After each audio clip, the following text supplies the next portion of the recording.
Welcome back to your favourite channel network marketing school Kannada. ನಾನು ನಿಮ್ಮ secret upline all is well Nagaraj.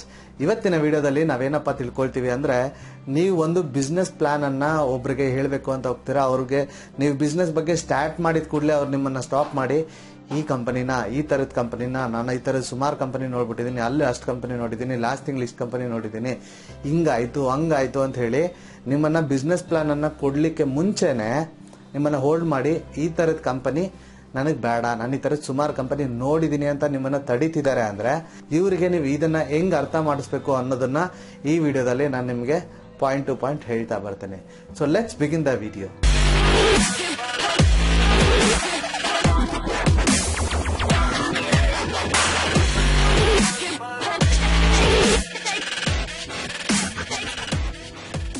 So friends, so ಈ ವಿಚಾರ ನಿಮ್ಮ ಲೈಫಲ್ಲೂ ಕೂಡ ಖಂಡಿತವಾಗ್ಲೂ ಆಗಿರುತ್ತೆ ಅಂಡ್ ಪ್ರತಿಯೊಬ್ಬರ ಲೈಫಲ್ಲೂ ಈ ವಿಚಾರ ಆಗೇ ಆಗುತ್ತೆ. ಸೊ ಇಲ್ಲಿ ಮೊದಲನೇದಾಗಿ ಏನು ಅಂತಂದ್ರೆ, ಫಸ್ಟ್ ಅವ್ರು ಹೇಳಿದಾಗ ಅದನ್ನ ಒಪ್ಕೊಳ್ಳಿ. ಏನಕ್ಕೆ ಅಂದ್ರೆ, ಪ್ರಪಂಚದಲ್ಲಿ ಎಲ್ಲರೂ ಕರೆಕ್ಟೇ ಇದ್ದಾರೆ, ಎಲ್ಲರೂ ಸರಿನೇ ಇರ್ತಾರೆ ಅವರ ಒಂದು ಪಾಯಿಂಟ್ ಆಫ್ ವ್ಯೂ ಅಲ್ಲಿ. ಸೊ ಅವರ ಪಾಯಿಂಟ್ ಆಫ್ ವ್ಯೂ ಅಲ್ಲಿ ಅವ್ರು ಹೇಳ್ತಿರೋದು ಸರಿ, ಅದನ್ನ ಒಪ್ಕೊಳ್ಳಿ. ನೀವು ಹೇಳಿ, ಹೌದು ಸರ್ ನೀವು ಹೇಳ್ತಿರೋದು ಕರೆಕ್ಟ್ ಇದೆ, ಸರಿ ಇದೆ, ಆದರೆ ಅಂತ ಹೇಳಿ ನಿಮ್ಮ ಒಂದು ಪಾಯಿಂಟ್ ಅನ್ನ ನೀವು ಆಡ್ ಆನ್ ಮಾಡ್ತಾ ಬನ್ನಿ. ಸೊ ಇಲ್ಲಿ ಮೊದಲನೇದಾಗಿ ನೀವು ಅವ್ರಿಗೆ ಏನ್ ಹೇಳಬೇಕು ಅಂದ್ರೆ, ಹಿಸ್ಟ್ರಿಯನ್ನ ನೆನಪಿಸ್ಬೇಕು.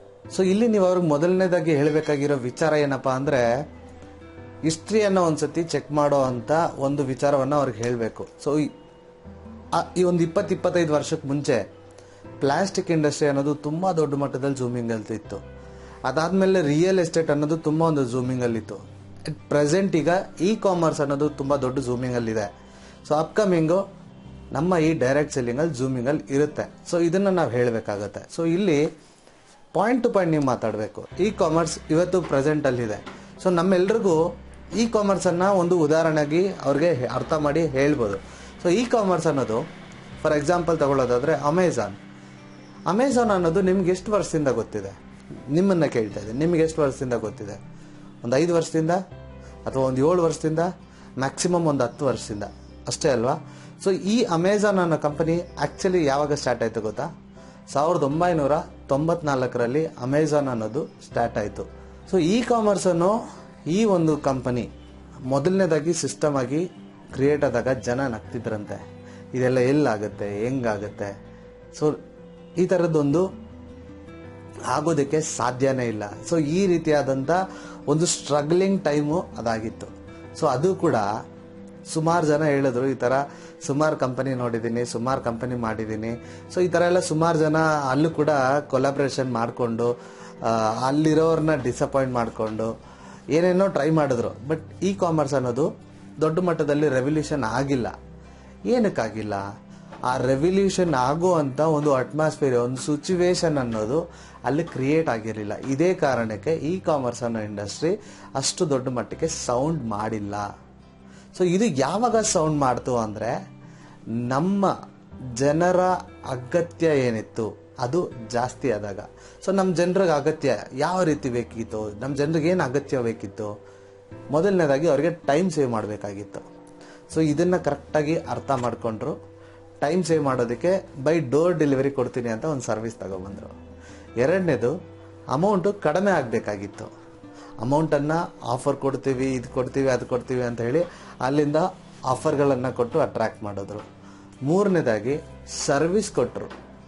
ಸೊ ಸರ್ವಿಸ್ ಯಾವ ಥರದ್ದು ಅಂದರೆ, ರೀಪ್ಲೇಸ್ಮೆಂಟ್ ಆಗಿರ್ಬೋದು, ಏನಾದರೂ ಡ್ಯಾಮೇಜಸ್ ಆಯಿತು ಅಂದರೆ ರಿಟರ್ನ್ ಪಾಲಿಸಿಗಳಾಗಿರ್ಬೋದು. ಈ ಥರ ಆ ಇ ಕಾಮರ್ಸ್ ಅನ್ನೋ ಇಂಡಸ್ಟ್ರಿ ಏನಿದೆ, ನಮ್ಮ ಜನರಿಗೆ ಅಗತ್ಯ ಏನೇನಿದೆ ಅನ್ನೋದನ್ನ ಅರ್ಥ ಮಾಡಿಕೊಂಡು ಅದೆಲ್ಲವನ್ನ ಇ ಕಾಮರ್ಸ್ ಇಂಡಸ್ಟ್ರಿ ಒಳಗಡೆ ತಗೊಂಬಂದ್ರು. ಲೈಕ್ ಇವಾಗ ಅಮೆಝಾನ್ ಏನೇನೆಲ್ಲ ಕೊಡ್ತಿದೆ ಬೆನಿಫಿಟ್ಸು, ಅದೆಲ್ಲದನ್ನು ಅವಾಗಲೇ ತಗೊಂಬಂದಿದ್ರು.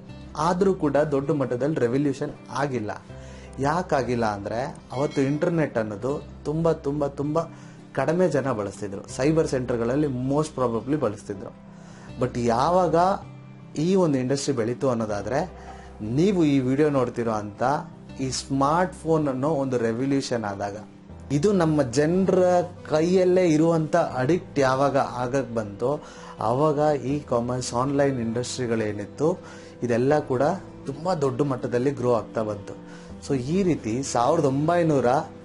94ರಲ್ಲಿ ಕ್ರಿಯೇಟ್ ಆದಂಥ ಒಂದು ಅಮೆಝಾನ್ ಅನ್ನೋ ಕಂಪನಿ ಹೆಚ್ಚು ಕಮ್ಮಿ 25 ವರ್ಷ ಕಂಪ್ಲೀಟ್ ಆಗಿದೆ. ಬಟ್ ಇದು 25 ವರ್ಷದಿಂದ ಇದೆ ಅಂತ ಕೂಡ ಎಷ್ಟೋ ಜನಕ್ಕೆ ಗೊತ್ತಿಲ್ಲ.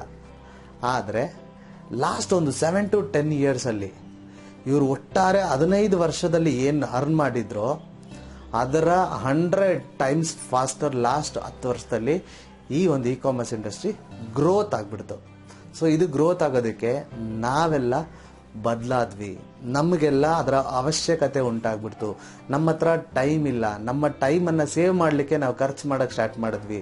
ನಮ್ಮ ಸರ್ವಿಸ್ಗಳನ್ನು ಬೈ ಡೋರ್ ಡೆಲಿವರಿ ಅಂದರೆ ನಮ್ಮ ಜಾಗದಲ್ಲೇ ಮಾಡಿಕೊಳ್ಳುವಂಥ ಒಂದು ಸರ್ವಿಸ್ ನಮಗೆ ಬೇಕಾಗಿದ್ದು ಅನ್ನೋ ಅನಿವಾರ್ಯತೆಯನ್ನು ಉಂಟು ಮಾಡಿದಾಗ ಆ್ಯಂಡ್ ಇಂಟರ್ನೆಟ್ ಅನ್ನೋದು ಎಲ್ರಿಗೂ ಈಸಿ ಆಗಿಬಿಟ್ಟಾಗ, ಎಲ್ಲರ ಹತ್ರನೂ ಸಿಗ್ತಿದೆ ಅಂದಾಗ ಅದೊಂದು ರೆವಲ್ಯೂಷನ್ ಆಯಿತು. ಆ ರೆವಲ್ಯೂಷನಿಂದ ಇವತ್ತು ಇ ಕಾಮರ್ಸ್ ಅನ್ನೋ ಇಂಡಸ್ಟ್ರಿ ಇಷ್ಟು ದೊಡ್ಡ ಮಟ್ಟದಲ್ಲಿ ಗ್ರೋತ್ ಆಗಿದೆ. ಸೊ ಈ ಒಂದು ಇ ಕಾಮರ್ಸ್ ಇಂಡಸ್ಟ್ರಿ ಏನಿದೆ ಇದು ದೊಡ್ಡ ಮಟ್ಟದಲ್ಲಿ ರೆವಲ್ಯೂಷನ್ ಆಗೋದಕ್ಕೆ ಈ ಒಂದು ಆಂಡ್ರಾಯ್ಡ್ ಅನ್ನೋ ಒಂದು ಫೋನ್ ಯಾವಾಗ ನಮ್ಮ ಕೈಗೆ ತಲುಪ್ತು ಅವತ್ತು ಇದು ದೊಡ್ಡ ಮಟ್ಟದಲ್ಲಿ ರೆವಲ್ಯೂಷನ್ ಆಯಿತು.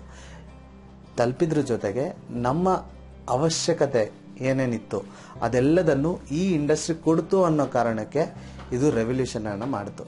ಸೊ ಇದೇ ಥರ ನಮ್ಮ ಡೈರೆಕ್ಟ್ ಸೆಲ್ಲಿಂಗ್ ಇಂಡಸ್ಟ್ರಿ ಕೂಡ, ಈ ಒಂದು ಡೈರೆಕ್ಟ್ ಸೆಲ್ಲಿಂಗ್ ಇಂಡಸ್ಟ್ರಿ 20 ವರ್ಷದಿಂದ ಇರಬಹುದು. ನೀವು ಸಾವಿರಾರು ಕಂಪನಿ ನೋಡಿರ್ಬೋದು, ಲಕ್ಷಾಂತರ ಜನರನ್ನು ಮೀಟ್ ಮಾಡಿರ್ಬೋದು. ಬಟ್ ಈ ಒಂದು ಇಂಡಸ್ಟ್ರಿ ಗೆದ್ದಿಲ್ಲ, ಅಥವಾ ಸ್ವಲ್ಪ ಮಟ್ಟದಲ್ಲಿ ಗೆದ್ದು, ಅಥವಾ ಯಾರು ದೊಡ್ಡ ಮಟ್ಟದಲ್ಲಿ ರೆವಲ್ಯೂಷನ್ ಮಾಡ್ಕೊಂಡಿಲ್ಲ. ಇದನ್ನು ಯಾರು ತುಂಬ ದೊಡ್ಡ ಮಟ್ಟದಲ್ಲಿ ಗ್ರೋತ್ ಆಗಿಲ್ಲ ಇದರಿಂದ ಅಂತ ನೀವೇನಾದರೂ ಅಂದ್ಕೊಂಡಿದ್ದೀರಾ ಅನ್ನೋದಾದರೆ ಖಂಡಿತ ಅದು ಸರಿ, ನಾನು ತಪ್ಪು ಅಂತ ಹೇಳಲ್ಲ. ಈ ಒಂದು ಇಂಡಸ್ಟ್ರಿಗೆ ಇರುವಂಥ ಪೊಟೆನ್ಷಿಯಲ್ ಏನಿದೆ ಅದನ್ನು ಯಾರು ಇನ್ನೂ 5% ಅಷ್ಟು ಕೂಡ ಬಳಸ್ಕೊಂಡಿಲ್ಲ. ಆದರೂ ಎಷ್ಟೋ ಜನ ಕೋಟ್ಯಾಂತರ ರೂಪಾಯಿ ದುಡ್ಡನ್ನು ಈ ಒಂದು ಇಂಡಸ್ಟ್ರಿಯಲ್ಲಿ ಮಾಡಿದ್ದಾರೆ. ಸೊ ಈ ಒಂದು ಇಂಡಸ್ಟ್ರಿ ಇವತ್ತು ರೆವಲ್ಯೂಷನ್ ಆಗುತ್ತೆ ಅನ್ನೋದನ್ನು ನಾನು ಏನಕ್ಕೆ ಹೇಳ್ತೀನಿ ಅನ್ನೋದಾದರೆ, ಮೊದಲನೇದಾಗಿ ಇಂಡಿಯಾದಲ್ಲಿ ಇರುವಂಥ ದೊಡ್ಡ ಪ್ರಾಬ್ಲಮಲ್ಲಿ ಮೊದಲನೇ ಪ್ರಾಬ್ಲಮ್ಮು ಅನ್ಎಂಪ್ಲಾಯ್ಮೆಂಟ್.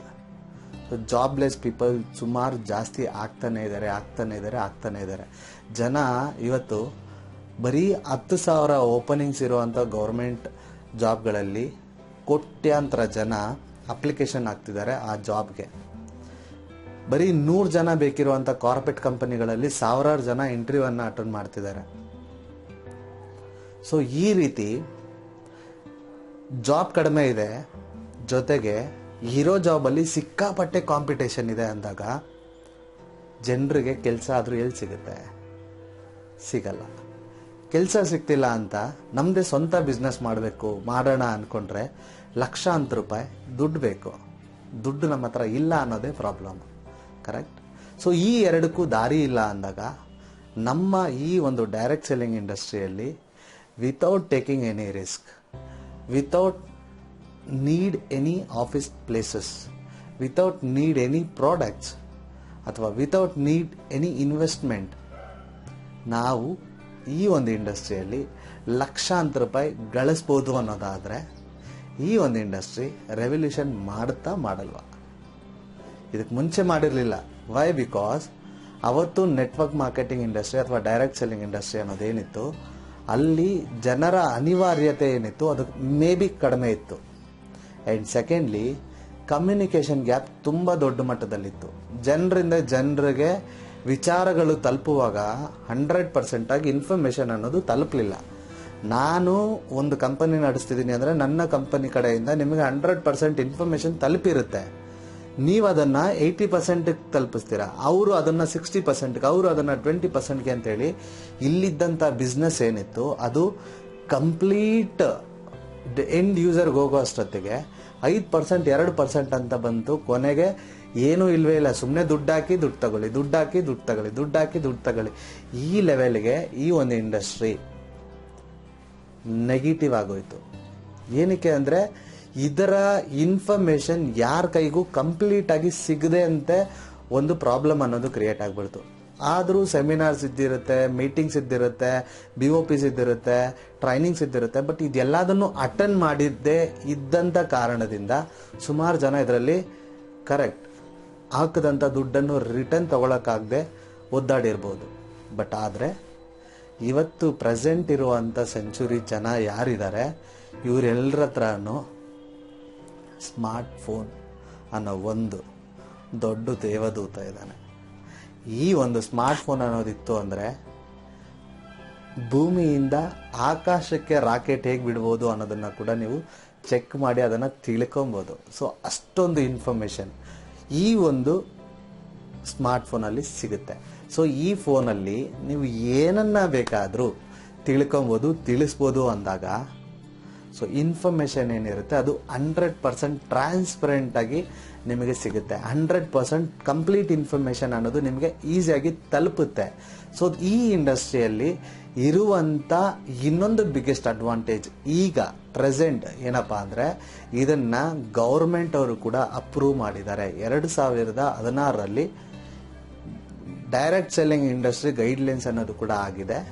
ಸೊ ಈಗ ನೀವು ಈ ಇಂಡಸ್ಟ್ರಿ ಒಳಗಡೆ ಬಂದರೆ ಖಂಡಿತವಾಗ್ಲೂ ನೀವು ದೊಡ್ಡ ಮಟ್ಟದಲ್ಲಿ ಸಕ್ಸಸ್ ಆಗಬಹುದು ಅನ್ನೋದನ್ನು ನಾವು ಈ ರೀತಿ ಹೇಳಿ ಅರ್ಥ ಮಾಡಿಸ್ಬೋದು.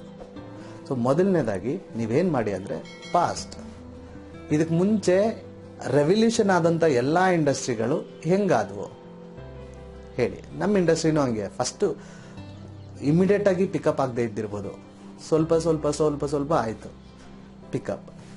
ಸೆಕೆಂಡು ಕೆಲವೊಂದು ಕಡೆ ಮಿಸ್ಟೇಕ್ಸ್ ಆಗಿ ನೆಗೆಟಿವ್ ಆಗೂ ಆಗಿರ್ಬೋದು. ಅದೇನಕ್ಕೆ ಅಂದರೆ ಇನ್ಫಾರ್ಮೇಷನ್ ಕರೆಕ್ಟಾಗಿ ತಲುಪದೇ ಇದ್ದಂಥ ಕಾರಣದಿಂದ. ಬಟ್ ಈಗ ಪಿಕಪ್ಪು ಆಗ್ತಿದೆ ಫಾಸ್ಟಾಗಿ ಆ್ಯಂಡ್ ಇನ್ಫಾರ್ಮೇಷನ್ನು ಕಂಪ್ಲೀಟಾಗಿ ತಲುಪ್ತಿದೆ. ಎಷ್ಟೋ ಜನಕ್ಕೆ ಇವತ್ತು ಜಾಬ್ನ ಇನ್ಕಮ್ನ ಅನಿವಾರ್ಯತೆ ಇರೋದ್ರಿಂದ, ಅವಶ್ಯಕತೆ ಇರೋದ್ರಿಂದ ಸೊ ಈ ಒಂದು ಇಂಡಸ್ಟ್ರಿ ನಮಗೆ ಕೊಡ್ತಿರುವಂಥ ಒಂದು ಅವಕಾಶ ಏನಿದೆ ಅದು ತುಂಬಾ ನೀಡ್ ಆ್ಯಂಡ್ ತುಂಬಾ ಹೆಲ್ಪ್ಫುಲ್ ಆಗಿರುವಂಥ ಒಂದು ಇಂಡಸ್ಟ್ರಿ ಆಗಿ ಇದು ನಮಗೆ ಸಿಗ್ತಾ ಇದೆ. ಸೊ ಇದೇ ಕಾರಣದಿಂದ ನಾವೆಲ್ಲರೂ ಕೂಡ ಈ ಒಂದು ನೆಟ್ವರ್ಕ್ ಇಂಡಸ್ಟ್ರಿಯಲ್ಲಿ ಈ ಟೈಮಲ್ಲಿ ಈ ಪ್ರೆಸೆಂಟ್ ಸಿಚುವೇಶನಲ್ಲಿ ನಾವು ತಗೊಂಡಿದ್ವಿ ಅನ್ನೋದೇ ಆದರೆ ಖಂಡಿತವಾಗ್ಲೂ ನೆಟ್ವರ್ಕ್ ಇಂಡಸ್ಟ್ರಿ, ಡೈರೆಕ್ಟ್ ಸೆಲ್ಲಿಂಗ್ ಇಂಡಸ್ಟ್ರಿಯಲ್ಲಿ ರೆವಲ್ಯೂಷನ್ ಆಗುವಂಥ ಆ ಟೈಮಲ್ಲಿ ಖಂಡಿತವಾಗ್ಲೂ ನಾವು ತುಂಬ ದೊಡ್ಡ ಮಟ್ಟದಲ್ಲಿ ತುಂಬ ಎತ್ತರಕ್ಕೆ ಇರ್ತೀವಿ, ಗೆಲ್ತೀವಿ ಅನ್ನೋದನ್ನು ಧೈರ್ಯವಾಗಿ ನೀವು ಅಶ್ಯೂರ್ ಮಾಡ್ಬೋದು. ಸೊ ಈ ರೀತಿ ಇದಕ್ಕೆ ಮುಂಚೆ ಯಾವಾಗ ಬಂತು, ಏನೆಲ್ಲ ಆಯಿತು ಅನ್ನೋದನ್ನು ಬಿಟ್ಟು ಇವತ್ತು ಪ್ರೆಸೆಂಟ್ ಸಿಚುವೇಶನ್ಗೆ ಇದನ್ನು ನೀವು ತಗೊಂಡ್ರೆ ಏನೇನೆಲ್ಲ ಸಿಗುತ್ತೆ ಅನ್ನೋದ್ರ ಬಗ್ಗೆ ಯೋಚನೆ ಮಾಡಿ, ಆಲೋಚನೆ ಮಾಡಿ ಈ ಇಂಡಸ್ಟ್ರಿಗೆ ಇಮಿಡಿಯೇಟಾಗಿ ಎಂಟ್ರಾಗಿ ನಿಮ್ಮ ಲೈಫನ್ನು ದೊಡ್ಡ ಮಟ್ಟದಲ್ಲಿ, ತುಂಬ ತುಂಬ ದೊಡ್ಡ ಮಟ್ಟದಲ್ಲಿ ಬೆಳೆಸ್ಕೊಳ್ಳಿ ಅಂತ ಹೇಳ್ತಾ, ಈಗ ನಿಮಗೆ ಈ ಒಂದು ಇಂಡಸ್ಟ್ರಿಯಲ್ಲಿ ನೀವು ಫೇಸ್ ಮಾಡ್ತಾ ಇರೋಂಥ ಅಬ್ಜೆಕ್ಷನ್ಸ್ ಏನು, ಜನ ನಿಮ್ಮ ಜೊತೆ ಅಥವಾ ನಿಮ್ಮ ಕಂಪನಿಯಲ್ಲಿ ಜಾಯಿನ್ ಆಗಲ್ಲ ಅನ್ನೋದಕ್ಕೆ ಏನನ್ನ ರೀಸನ್ಸ್ ಆಗಿ ಕೊಡ್ತಿದ್ದಾರೆ ಅನ್ನೋದನ್ನು ಕಮೆಂಟಲ್ಲಿ ಲೀವ್ ಮಾಡಿ. ಸೊ ನಾನು ನಿಮಗೆ ಮೆಜಾರಿಟಿ ಆಫ್ ದ ಕ್ವಶನ್ಸ್ ಏನಿರುತ್ತೆ ಅದನ್ನು ಸೆಲೆಕ್ಟ್ ಮಾಡಿ ಅದಕ್ಕೆ ಬೇಕಾಗಿರುವಂಥ ಸೊಲ್ಯೂಷನ್ ವಿಡಿಯೋಗಳನ್ನು ಪ್ರಾಕ್ಟಿಕಲ್ ಆಗಿ ಮಾರ್ಕೆಟ್ಗೆ ತಕ್ಕಂತೆ, ಮಾರ್ಕೆಟ್ಗೆ ಬೇಕಾಗಿರುವಂತೆ ರಿಯಾಲಿಸ್ಟಿಕ್ ಆಗಿ ನನ್ನ ಒಂದು ಭಾಷೆಯಲ್ಲಿ ನಾನು ನಿಮಗೆ ವಿಡಿಯೋಸ್ ಅಪ್ಲೋಡ್ ಮಾಡ್ಕೊಡ್ತೀನಿ. ಸೊ ಈ ವಿಡಿಯೋ ನೀವೇನು ನೋಡಿದ್ದೀರಾ, ಈ ವಿಡಿಯೋದಲ್ಲಿ ನಿಮ್ಮ ಪ್ರಾಬ್ಲಮ್ ಏನಾದರೂ ಸಾಲ್ವ್ ಆಯಿತು ಅನ್ನೋದಾದರೆ, ಸಾಲ್ವ್ ಆಗುತ್ತೆ ಅನ್ನೋದಾದರೆ ಈ ವಿಡಿಯೋವನ್ನು ನಿಮ್ಮ ಎಲ್ಲ ಅಸೋಸಿಯೇಟ್ಗಳಿಗೆ, ನಿಮ್ಮ ಎಲ್ಲ ಟೀಮ್ ಲೀಡರ್ಗಳಿಗೆ, ನಿಮ್ಮೆಲ್ಲ ಅಪ್ಲೈನ್ಸ್ಗಳಿಗೆ, ನಿಮ್ಮೆಲ್ಲ ಡೌನ್ಲೈನ್ಸ್ಗಳಿಗೆ ಈ ವಿಡಿಯೋನ ಶೇರ್ ಮಾಡಿ. ಒಂದು ವೇಳೆ ಅವ್ರಿಗೇನಾದರೂ ಈ ಥರದ್ದು ಪ್ರಾಬ್ಲಮ್ ಇದ್ದರೆ ಇದರ ಸೊಲ್ಯೂಷನ್ ಅವ್ರಿಗೆ ಸಿಗುತ್ತೆ. ಸೊ ಅವರು ಗೆಲ್ತಾರೆ, ಅವ್ರು ಗೆದ್ರೆ ನೀವು ಗೆಲ್ತೀರಾ, ನೀವು ಗೆದ್ರೆ ನಾನು ಗೆಲ್ತೀನಿ, ಇಂಡಸ್ಟ್ರಿ ಕೂಡ ಗೆಲ್ಲುತ್ತೆ. ಸೊ ಇಂಡಸ್ಟ್ರಿ ಗೆತ್ತಂದ್ರೆ ಅಫ್ಕೋರ್ಸ್ ಇಂಡಿಯಾ ಕೂಡ ಗೆಲ್ಲುತ್ತೆ. ಸೊ ನಾವು ಮಾಡ್ತಾ ಇರೋವಂಥ ಕೆಲಸ ಏನಿದೆ ಅದು ನಮಗೆ ಖುಷಿ ಕೊಡುತ್ತೆ ಅಂದರೆ ಖಂಡಿತವಾಗ್ಲೂ ಎಲ್ಲಾನು ಸರಿಯಾಗೇ ಇರುತ್ತೆ ಅಂತ ಹೇಳ್ತಾ ಈ ವಿಡಿಯೋನ ಇಲ್ಲಿಗೆ ಮುಗಿಸ್ತೀನಿ. ಮತ್ತೊಂದು ಹೊಸ ವಿಡಿಯೋದಲ್ಲಿ ಹೊಸ ಟಾಪಿಕ್ ಜೊತೆಗೆ ನಿಮ್ಮ ಪ್ರಾಬ್ಲಮ್ಸ್ಗೆ ಸೊಲ್ಯೂಷನ್ ಕೊಡುವಂಥ ರೀತಿಯಲ್ಲಿ ಪ್ರಾಕ್ಟಿಕಲ್ ಆಗಿ ರಿಯಾಲಿಟಿ ಆಗುವಂಥ ವಿಡಿಯೋಸನ್ನು ನಾನು ರೆಗ್ಯುಲರ್ ಆಗಿ ಮಾಡ್ತಾನೆ ಇರ್ತೀನಿ ಅಂತ ಹೇಳ್ತಾ ಈ ವಿಡಿಯೋನ ಇಲ್ಲಿಗೆ ಮುಗಿಸ್ತೀನಿ. ಮತ್ತೊಂದು ಹೊಸ ವಿಡಿಯೋದಲ್ಲಿ ಮೀಟ್ ಮಾಡೋಣ ಅಂತ ಹೇಳ್ತಾ ನಾನು ಸೈನ್ ಆಫ್ ಆಗ್ತಾ ಇದ್ದೀನಿ. All the very best. Thank you for watching.